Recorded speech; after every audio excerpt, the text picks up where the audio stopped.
If you're on an H-1B or your company hires H-1B workers, one new rule could cost $100,000. And it started on September 21st, 2025. Today I'm going to explain in simple words exactly what the President announced on September 19th, 2025, when it takes effect, who it targets, and what it means for you, step by step. By the end of this video, you'll know whether you're affected, what risks to avoid, and what to ask your employer right now. Stick around. The next few minutes could save you a lot of stress. Quick summary: what happened, when it starts, who it targets, and exceptions. On September 19th, 2025, the President issued a proclamation that changes how some H-1B visa entries happen. The main idea? For certain H-1B petitions or visa entries, a payment of $100,000 must be made, or the worker can be blocked from getting the visa or entering the U.S. The proclamation became effective at 12:01 a.m. Eastern Time on September 21st, 2025. Who it targets? Mostly people who are outside the U.S. and for whom employers file new H-1B petitions after that effective time.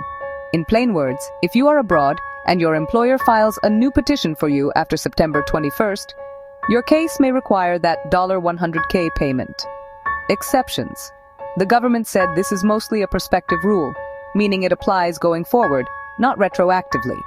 So many people already in the U.S. or whose petitions were filed before the deadline are generally not covered. The proclamation also allows for special waivers called national interest exceptions for critical cases. But those exceptions are rare and handled case by case.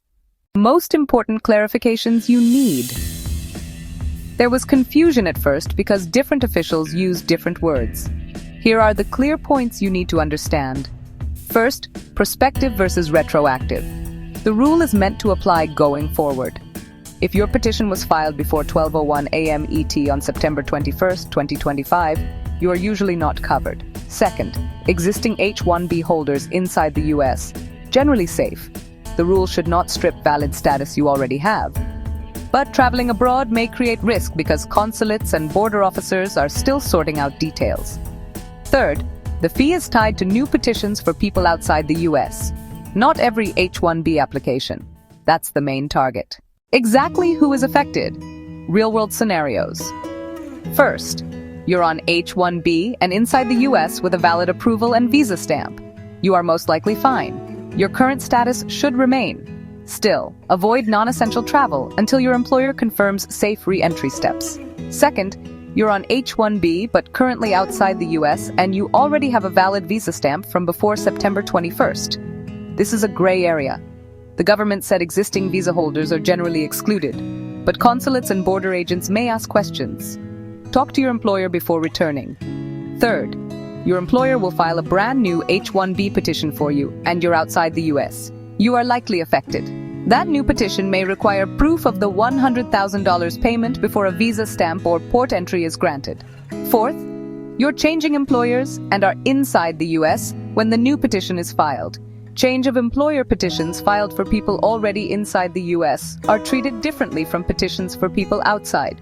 Many employers will try to file petitions that avoid the new fee when possible, but each case needs legal review.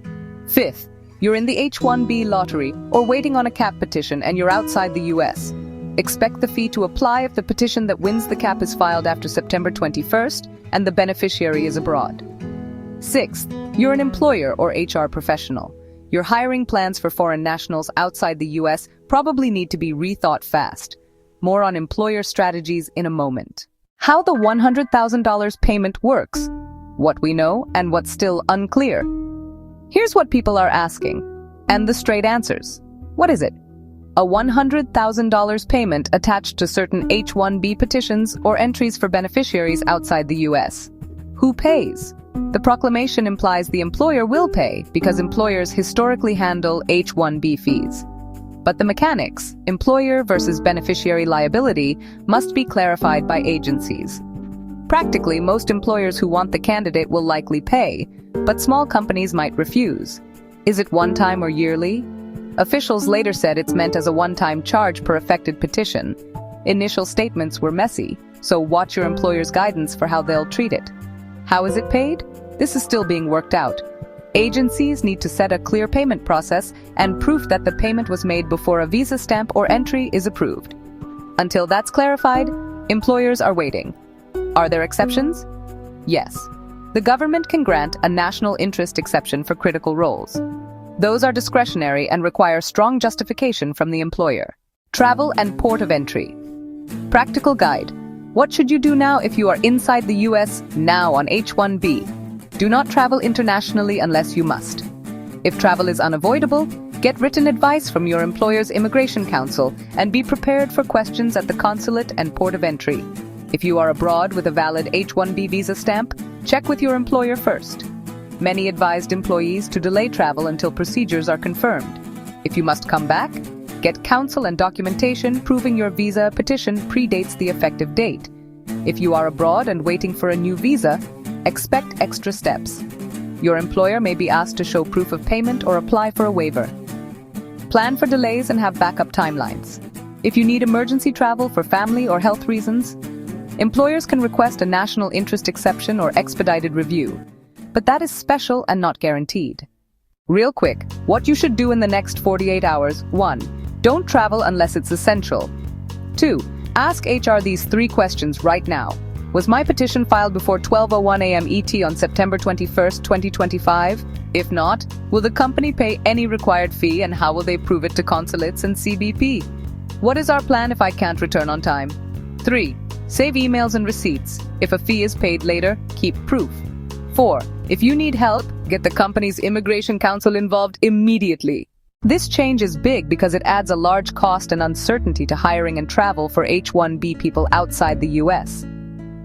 If you're already in the US with a valid H-1B, you're probably safe for now, but travel is risky.